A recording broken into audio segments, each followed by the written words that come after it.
Saat ini kita hidup di zaman di mana kita melakukan segala jenis pembayaran menggunakan uang. Di zaman ini kita lazim menggunakan uang dalam bentuk uang kertas dan koin yang diterbitkan secara sah oleh pemerintah. Setiap negara juga memiliki mata uangnya masing-masing dan nilai tukarnya juga berbeda dari satu negara dengan negara lainnya.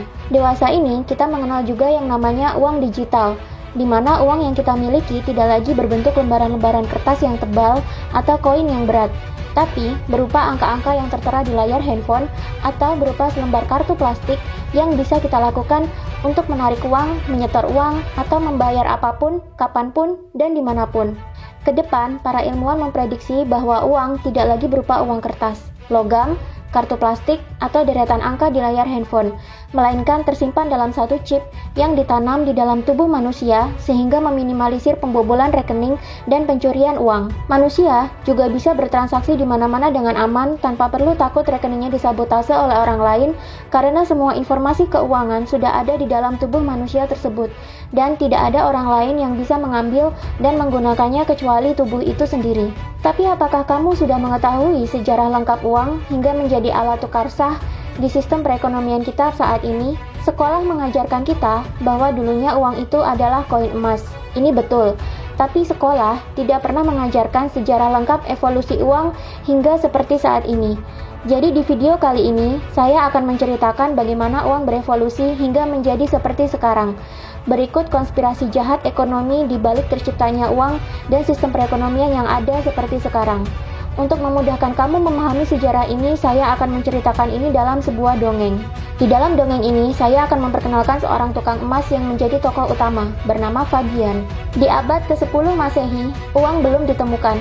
Manusia mendapatkan barang dan jasa yang mereka butuhkan dengan sistem barter, di mana manusia biasa datang ke pasar sambil membawa barang yang mereka miliki untuk ditukarkan dengan penjual yang menjual barang yang mereka butuhkan. Lama-kelamaan, sistem barter ini mengundang banyak masalah. Banyak orang merasa sistem barter ini tidak adil. Contohnya, ada orang yang butuh sebilah pisau, tetapi ia diharuskan menukarnya dengan seekor ternak yang mereka miliki. Ada orang yang membutuhkan jasa cukur, tapi dia diharuskan membayar dengan menukar sekarung gandum yang ada di rumahnya. Karena banyak konflik yang terjadi, Fabian mengusulkan suatu solusi untuk masyarakat. Ia pun meminta masyarakat berkumpul di kota untuk membicarakan solusi ini. Fabian pun berkata, "Sebagai tukang emas, saya memiliki solusi bagi permasalahan jual beli yang ada di sini. Bagaimana jika kita menciptakan sistem uang dari emas? Jadi nanti saya akan mengukir emas menjadi kepingan kecil-kecil yang kita sebut dengan uang. Uang ini yang kita pergunakan untuk membayar. Jadi tidak perlu lagi pisau dibayar menggunakan ternak, jasa cukur dibayar dengan sekarung gandum. Semuanya dibayar menggunakan uang ini. Jadi kita bisa menciptakan penawaran yang masuk akal dan adil saat jual beli terjadi. Sebagai imbalan atas jasa saya memproduksi uang, saya akan meminjamkan 100 keping uang kepada masing-masing satu orang. Nanti setelah 1 tahun, kalian bisa mengembalikannya kepada saya dengan tambahan 5 keping uang lagi sebagai biaya pinjaman dan pembuatan uang tersebut." Mengapa saya menggunakan emas? Karena emas adalah barang tambang yang tidak bisa diperbarui dan nilainya akan terus stabil dari masa ke masa. Jadi, kita bisa menggunakannya sebagai alat pembayaran. Tapi ada salah satu penduduk yang bertanya, bagaimana jika tukang emas lain melakukan hal yang sama? Apakah kami bisa mendapatkan uang dari sana juga? Fabian pun menjelaskan, tidak boleh.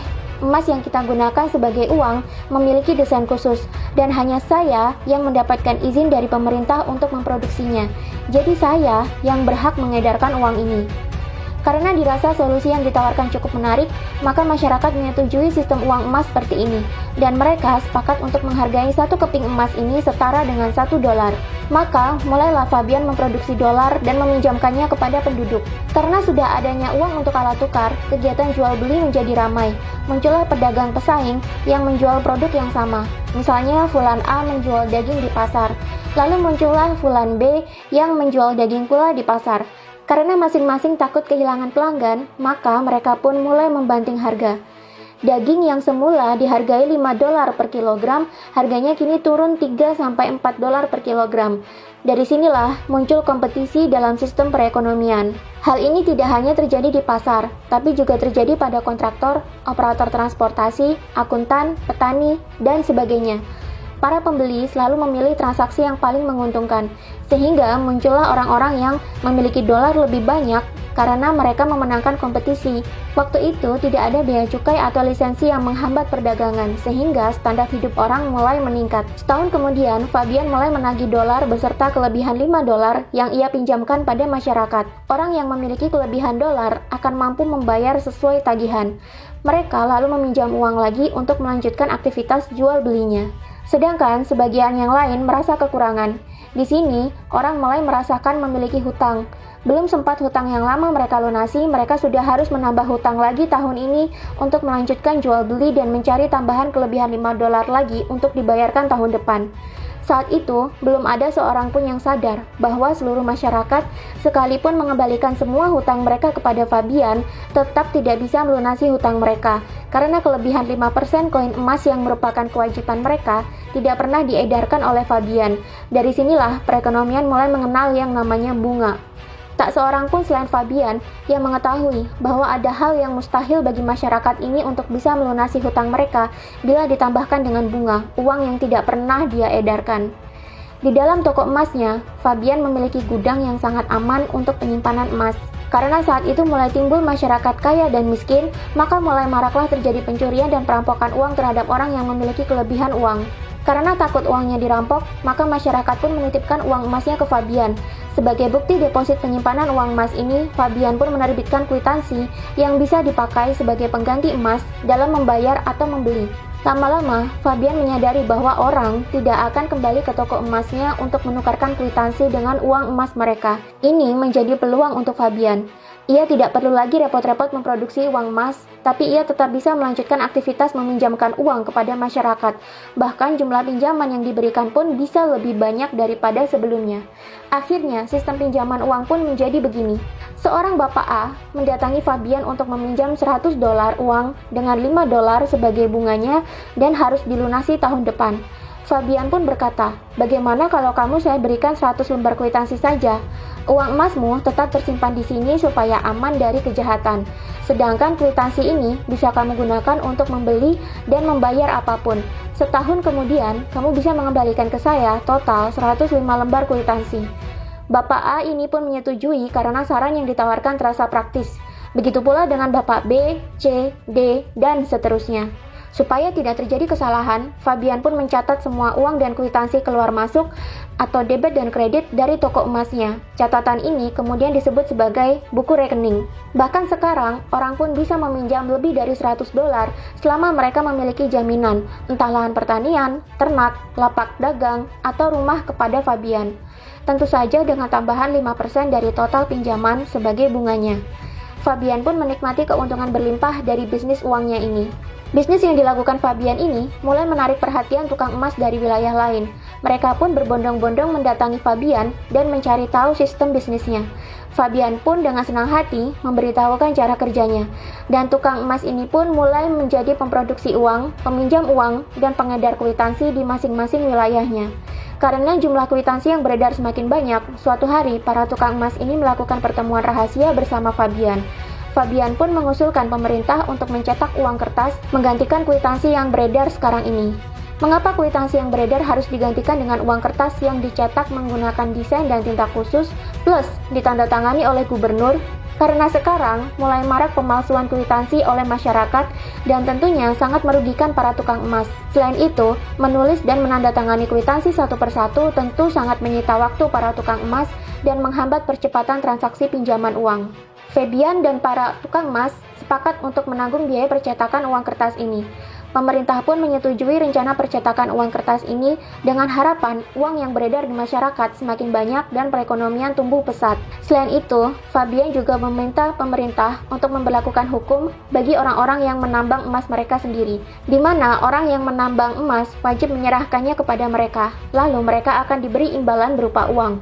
Ini dimaksudkan agar nilai uang tetap stabil di masyarakat. Lagi-lagi pemerintah menyetujui usul ini, maka dicetaklah ribuan uang kertas dengan pecahan 1 dolar, 2 dolar, 10 dolar, dan seterusnya. Karena dirasa lebih ringan daripada uang logam, maka uang kertas ini pun dalam waktu singkat diterima oleh masyarakat. Namun, di luar faktor kenyamanan, ternyata uang kertas dan koin emas yang beredar hanyalah 10% dari nilai transaksi masyarakat. Kenyataan perdagangan menunjukkan bahwa 90% nilai transaksi dilakukan dengan cara pemindahan buku atau cek. Supaya keuntungan bisnis Fabian tidak merosot, ia pun memikirkan cara baru. Sampai saat itu, orang-orang membayar Fabian biaya jasa untuk menitipkan koin emas atau uang mereka ke dalam gudang Fabian. Untuk menarik lebih banyak uang masuk ke gudangnya, Fabian akan membayar para depositor atau orang yang menitipkan uang di gudang Fabian 3% bunga atas emas titipan mereka. Orang tentu saja lebih suka menitipkan uang koin emas mereka ke Fabian daripada harus menyimpannya sendiri dan mendapatkan bunga 5%. Mereka bisa menghemat bunga 3% jika koin emasnya ditaruh di gudang Fabian, dan ini lebih menguntungkan daripada mereka harus membayar biaya jasa penyimpanan uang pada Fabian. Maka, berbondong-bondonglah masyarakat yang memiliki kelebihan uang menyetorkan uang emasnya ke gudang Fabian. Dari sinilah kita bisa mengenal yang namanya deposito. Akibat banyaknya masyarakat yang menyetorkan uang emasnya ke gudang, volume tabungan pun meningkat. Lama-kelamaan, bukan hanya uang emas saja yang disimpan, tapi masyarakat juga mulai menyetorkan kelebihan uang kertas mereka. Fabian pun sekarang bisa meminjamkan uang kertas sejumlah $200, $300, hingga $1.000 atau lebih selama si peminjam memiliki jaminan yang memadai. Jika dalam setahun ada 100 orang saja yang meminjam uang ke Fabian dengan jumlah pinjaman masing-masing $1.000 dan bunganya 5%, berapa keuntungan berlimpah yang dia terima? Silahkan hitung sendiri. Lama-kelamaan, Fabian dan tukang emas lainnya berhenti memproduksi uang koin emas. Pemerintahlah yang mencetak uang kertas dan diberikan kepada Fabian untuk didistribusikan kepada para peminjam dan nasabah. Fabian hanya perlu mengeluarkan ongkos cetak uang kertas yang sangat murah. Ia juga menciptakan kredit tanpa perlu menyediakan modal dan menagih bunga atas pinjaman ini. Kebanyakan masyarakat mengira bahwa suplai uang adalah program pemerintah. Mereka juga percaya bahwa Fabian meminjamkan uang dari para deposan kepada peminjam baru. Tetapi rasanya agak heran, mengapa orang lain bisa mendapatkan uang lebih banyak padahal uang para deposan masih tetap dan tidak berkurang. Seandainya semua orang mencoba mengambil uang mereka pada saat yang bersamaan, tentu skema penipuan ini akan ketahuan. Tak masalah bila sebuah pinjaman diajukan dalam bentuk uang kertas atau koin emas. Fabian tinggal mengatakan kepada pemerintah bahwa penduduk bertambah jumlahnya dan mereka memerlukan stok uang baru. Fabian tinggal menunggu perintah produksi dan cetak dari pemerintah dengan biaya yang super kecil. Lalu, apa tidak pernah ada penduduk yang mempertanyakan aksi Fabian ini? Tentu saja ada, tapi penduduk ini tidak bisa berkelit apa-apa. Karena dengan sistem yang diberlakukan Fabian, perekonomian bangsa tumbuh cepat dan rakyat menjadi makmur. Tetapi karena ada bunga yang tetap harus dibayarkan kepada Fabian, pedagang mulai menaikkan harga barang dan jasa yang mereka jual. Karyawan mulai protes, mereka selalu dibayar dengan harga yang rendah, dan pedagang atau pengusaha selalu enggan untuk memberikan bayaran yang lebih. Terjadilah jurang sosial antara si kaya dengan si miskin. Karena harga-harga mulai naik, akhirnya muncullah sekelompok orang yang menjadi bangkrut, tidak memiliki stok uang, sehingga tidak mampu lagi berbelanja kehidupan sehari-hari, apalagi melunasi hutang mereka ke Fabian. Kelompok orang ini pun melakukan demonstrasi.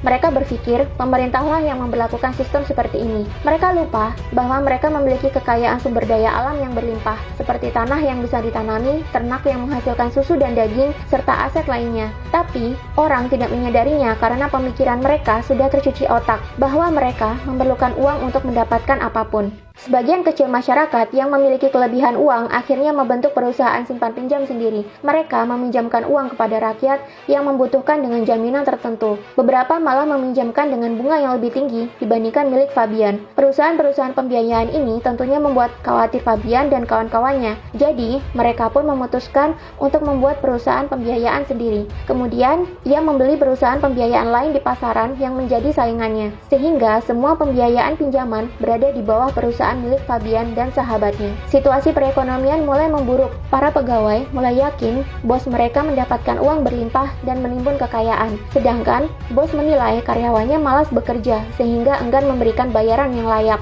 Yang kaya makin kaya, yang miskin tetap miskin. Akhirnya timbullah konflik sosial. Pemerintah pun bingung dan harus bertindak cepat untuk mengatasinya. Yang paling pertama harus ditolong tentu orang miskin terlebih dahulu. Pemerintah pun akhirnya membentuk program sosial dan memaksa orang kaya membayar tagihan penagihan program ini sesuai dengan persentase kekayaan yang mereka miliki. Uang yang dihasilkan dari program ini digunakan untuk mensupport biaya hidup mulai dari kesehatan, pendidikan, hingga hunian yang layak. Tentu saja program ini awalnya ditentang habis-habisan oleh orang kaya, karena mereka berpendapat program sosial harusnya dibayar dengan sukarela, bukan dengan paksaan. Tapi, orang-orang kaya ini tidak bisa berbuat apa-apa. Jika mereka membangkang, mereka akan dimasukkan ke dalam penjara. Program sosial ini selama beberapa waktu bisa membantu keadaan, tapi tidak lama kemudian masalah kemiskinan kembali timbul. Untuk menekan masalah ini, pemerintah pun menarik dana sosial dari para orang kaya semakin banyak. Ongkos sosial terus meningkat, demikian juga dengan skala pemerintahan. Kebanyakan wakil rakyat juga tidak menyetujui dengan program pemerintah yang seperti ini. Untuk mengatasinya, wakil rakyat ini pun meminjam uang kepada perusahaan Fabian dan mendistribusikannya untuk keperluan hidup rakyat miskin. Tapi tetap saja, para wakil rakyat dan pemerintah tidak tahu dari mana dan bagaimana mereka harus mengembalikan pinjaman dan bunga kepada Fabian. Untuk menjaga stabilitas sosial, pemerintah juga mengambil alih banyak pekerjaan, mulai dari guru, operator transportasi, dokter, dan masih banyak lagi. Mereka mulai digaji oleh pemerintah, namun akhirnya banyak orang tidak mendapatkan kepuasan atas pekerjaannya. Mereka merasa menjadi budak dari sebuah sistem. Tidak banyak ruang untuk berinisiatif. Sedikit penghargaan atas usaha pribadi, pendapatan mereka relatif tetap, dan kenaikan pangkat hanya terjadi jika atasan mereka ada yang pensiun, meninggal, atau berpindah daerah kerja. Dari sinilah mulai muncul sistem aparatur sipil negara atau ASN, yakni profesi-profesi tertentu yang menjadi tanggung jawab pemerintah dan orang yang bekerja di dalamnya mendapatkan gaji dari pemerintah dan harus mengikuti sistem yang ada. Tetap saja, sistem seperti ini belum mampu meredam masalah sosial yang terjadi. Pemerintah pun meminta saran pada Fabian. Fabian yang kala itu sudah menjelma menjadi ahli ekonomi negara dan pendapatnya selalu didengar sebagai sesuatu yang solutif, memberikan saran kepada pemerintah sebagai berikut. Pendidikan, kebutuhan pokok, dan kesehatan seharusnya gratis dan bisa diakses oleh siapapun penduduk negeri. Dengan demikian, akan meredam konflik sosial yang terjadi. Orang miskin akan merasa bahagia dan sejahtera hidupnya. Untuk bisa seperti ini, caranya adalah mengambil uang dari si kaya dan menjadikannya biaya untuk fasilitas-fasilitas tadi. Pemerintah sudah harus memberlakukan sistem pajak, di mana semakin kaya seseorang, semakin banyak pajak yang harus dia bayar. Sedangkan orang miskin bisa dibebaskan dari pajak. Dan setelah memberikan nasihat ini, Fabian pun tak lupa mengingatkan kepada pemerintah. Jangan lupa, Anda juga masih memiliki hutang pada saya yang belum terbayar. Tapi tidak usah khawatir, Anda bisa membayarnya melalui pendapatan pajak. Pemerintah pun mempercayai Fabian, dan mereka pun segera menetapkan beragam pajak bagi orang kaya dan pedagang atau pengusaha. Semakin banyak penghasilan yang didapatkan, semakin banyak pajak yang harus dibayarkan. Tak seorang pun anggota masyarakat kaya yang setuju. Tapi lagi-lagi, mereka tidak bisa berbuat apa-apa. Turuti sistem yang dibuat oleh pemerintah, atau mereka bisa masuk penjara. Karena tidak mau merugi, pedagang dan pengusaha kemudian menaikkan harga barang dagangannya. Para pegawai mulai menuntut kenaikan gaji. Bisnis yang tidak kuat mulai gulung tikar. Dan pengusaha yang ingin berhemat mulai menggantikan tenaga manusia dengan mesin. Siklus ini terus berulang dan memaksa pemerintah terjebak dalam gulungan hutang dan pembentukan skema-skema sosial lainnya. Pengaturan tarif dan perlindungan mulai diterapkan untuk menyelamatkan industri-industri tertentu dari kebangkrutan. Sebagian orang mulai bertanya-tanya, apakah tujuan dari ekonomi seperti ini? Apakah untuk menciptakan lapangan kerja? Atau memproduksi barang? Seiring dengan memburuknya keadaan, orang-orang dan pemerintah mulai mengendalikan upah pegawai, atau yang kita sebut sekarang sebagai UMK atau upah minimum karyawan, kontrol biaya, dan segala macam kontrol lainnya. Pemerintah juga terus menambah pajak dan memperkenalkan pajak-pajak baru yang harus dibayarkan oleh pedagang, pengusaha, dan orang-orang kaya lainnya. Di satu sisi, Fabian pun mulai menagih pemerintah untuk melunasi pinjaman berikut bunganya. Dari mana lagi pemerintah membayar? Jika bukan lewat iuran pajak, sedikit demi sedikit kekayaan negara berpindah dari tangan pemerintah ke tangan Fabian. Dan Fabian memiliki kendali yang besar untuk mengontrol masyarakat dan perekonomian. Beberapa orang yang menyadari bobroknya sistem ini dibuat diam oleh Fabian dan pemerintah, entah dengan tekanan finansial, ejekan publik, hingga penghilangan orang. Untuk mengontrol masyarakat, Fabian pun mulai membeli kepemilikan media massa dan elektronik, mulai dari TV, koran, majalah, hingga internet. Fabian pun mulai melakukan beragam propaganda supaya orang tidak ada yang menyadari kecurangan yang dia lakukan sejak awal uang diciptakan. Publik dibuat terkecoh dengan pemberitaan dan citra-citra positif yang disebar melalui media massa. Tak cukup sampai di negaranya sendiri, Fabian yang sekarang menjadi super kaya menduplikasi sistem hutangnya ke negara-negara lain. Negara lain pun berhutang kepada Fabian demi meningkatkan perekonomian dan menekan masalah sosial yang ada. Saat ini, hampir seluruh dunia memiliki hutang pada Fabian. Jika suatu negara tidak mampu membayar hutang pada Fabian, maka Fabian dengan leluasa bisa menyita kepemilikan aset yang dimiliki oleh negara tersebut. Lagi-lagi, Fabian menang dan semakin kaya raya. Pertanyaannya, jika seseorang sudah memiliki kekayaan yang tertimbun berlimpah ruah, selanjutnya, apa yang dilakukan untuk bisa menyenangkan hatinya? Bagi mereka yang memiliki mentalitas menguasai, tentu jawabannya adalah kekuasaan mutlak atas kemanusiaan. Kebanyakan tukang emas akhirnya mengarah ke sana. Mereka sudah merasakan rasanya jadi kaya raya, dan perasaan itu tidak cukup untuk memuaskan diri mereka. Mereka membutuhkan tantangan baru untuk ditaklukkan, yakni menguasai seluruh umat manusia. Permainannya adalah sebagai berikut. Fabian dan para tukang emas lainnya percaya bahwa mereka adalah kelompok superior atas yang lainnya. Adalah hak dan kewajiban kami untuk mengatur. Masyarakat tidak tahu apa yang baik untuk mereka. Mereka perlu dikendalikan dan diatur. Di seluruh negeri, Fabian dan kawan-kawan memiliki banyak perusahaan pembiayaan. Memang, masing-masing perusahaan dimiliki secara pribadi. Secara teori, mereka bersaing satu sama lain. Namun kenyataannya, mereka semua saling bekerja sama di balik layar. Setelah berhasil membujuk pemerintah, mereka mendirikan sebuah institusi yang disebut sebagai Bank Sentral. Mereka bahkan tidak perlu mengeluarkan modal untuk mendirikannya.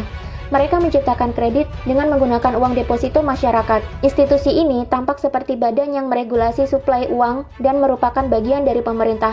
Tapi anehnya, tidak ada wakil pemerintah yang diizinkan menjabat sebagai badan direksi di dalamnya. Pemerintah tidak lagi meminjam uang kepada Fabian. Sekarang, pemerintah meminjam uang langsung kepada Bank Sentral dengan cara menerbitkan surat hutang negara. Jaminan dari pinjaman ini adalah penerimaan pajak negara.